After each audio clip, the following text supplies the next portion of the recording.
rich and powerful, and he's lived a storied life, yet most Americans have never even heard of him. NBC's chief foreign affairs correspondent Richard Engel recently caught up with the elusive Aga Khan. Hey, Richard, good morning.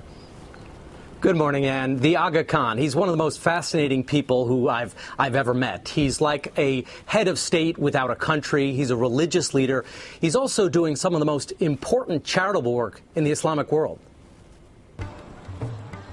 Around the Islamic world, you'll see his works. In the restored monuments of Old Cairo, flanked by a new 74-acre park. In refurbished mosques in Africa, and even in the Afghan army. But you'll almost never meet the man responsible for it all. One of the richest and influential, but least known people in the Muslim world, the Aga Khan.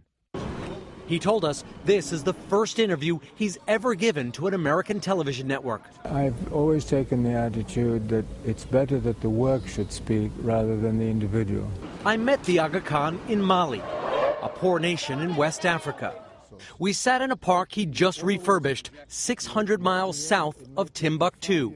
Here, like almost everywhere he goes, the Aga Khan is working on cultural development. His goal is to showcase diversity in Islam and change an impression of a region most often known for wars, from Baghdad to Kabul. A region he recognizes many Americans find foreign and intimidating. At the moment, it's the horrible conflicts which are dominating the image of the Islamic world. And I can say without one iota of fear that that is totally wrong. Totally wrong. The Aga Khan's personal history is as fascinating as the ancient works he preserves. 73 years old, the Aga Khan is the leader of a Shiite Muslim faith with an estimated 12 to 15 million followers. To the faithful, the Aga Khan is like a king and spiritual guide.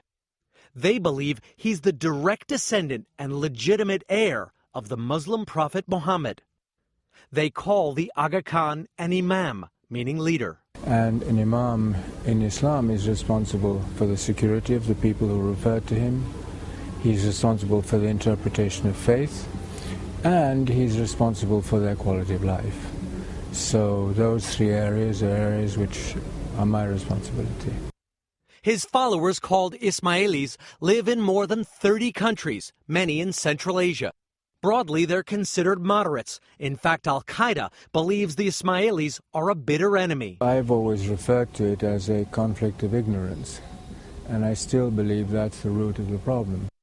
Born in Switzerland, the Aga Khan grew up in the spotlight.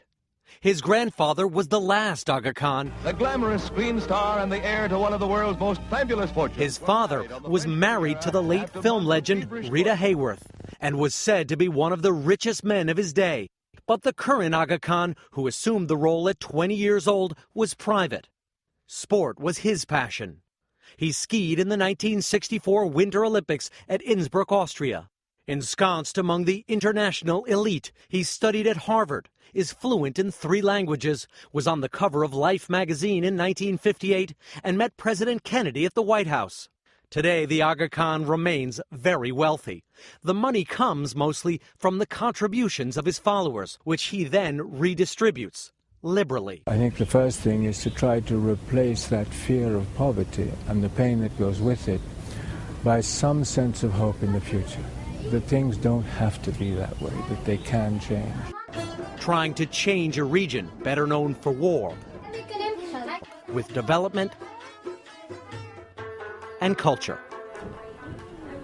The Aga Khan's charities distribute about $450 million a year, much of it in areas where the United States has interests, including Pakistan and Afghanistan. Ann? Richard Engel, that's a really fascinating profile. Thank you so much.